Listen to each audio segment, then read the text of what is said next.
Our next speaker is Wayne Schoenberg. So thank you for being here. I'm excited to be here. I'll turn it over to you. Thank you so much. All right, before we begin, can we all agree that we're just here really to have a good time? Yes. All right. We're going to talk about effective communication. Another thing that we have in common here today is that you don't have the slightest idea what I'm going to say, and neither do I. What is effective communication?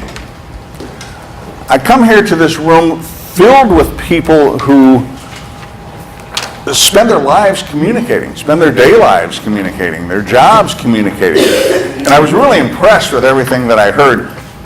It's really nice to speak to a group of speakers because we speak a common language, we have common ideas, and that's important, and that's part of effective communication. We're going to talk about verbal a lot today. Written, we're going to talk about a little bit because it's important in your jobs. How many of you prepare material for others, written material? Okay, most of you. Some of the earliest form of communication was, written communication, was going up on a mountain, having 10 commandments carved into stone and bringing them down. It didn't work very well.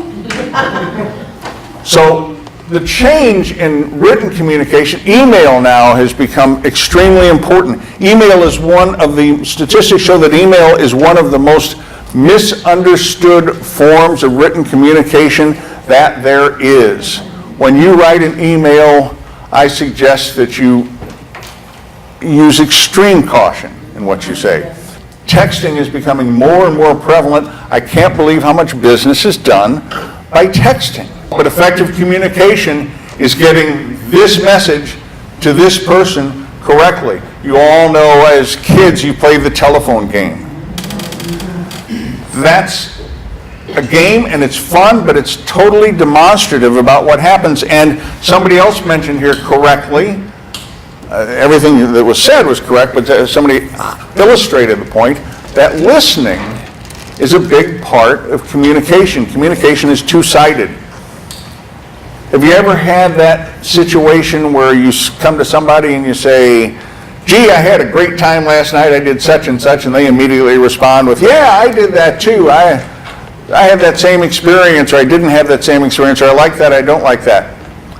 That's not what you call active listening. And active listening is a part of effective communication. So, barriers to communication. Anybody have any thoughts about barriers to communication? Yes, ma'am. Distractions, email, people coming up to you, daydreaming, noise. Okay, a lot of them. There's an old saying, by the way, for those of you who haven't heard it, it's called, there is no teaching, only learning. So the things that I say here today are really going out into the air. Some of you are going to absorb some of it, some of you are going to absorb others. You're going to learn what you need. And that's the same situation with the people that you're training, okay? But stay away from jargon. Cultural differences. I can't stress to you enough how cultural differences can affect effective communication. When you're presenting, you have to take all of that into consideration. When you're talking to one group of people about a certain subject, you have to be aware as you look around for others shutting you off, because it happens. Your job is to keep everybody entertained. I think we've accomplished what we set out to accomplish, which is having some fun. Yeah. I hope that you've learned something. Thank you.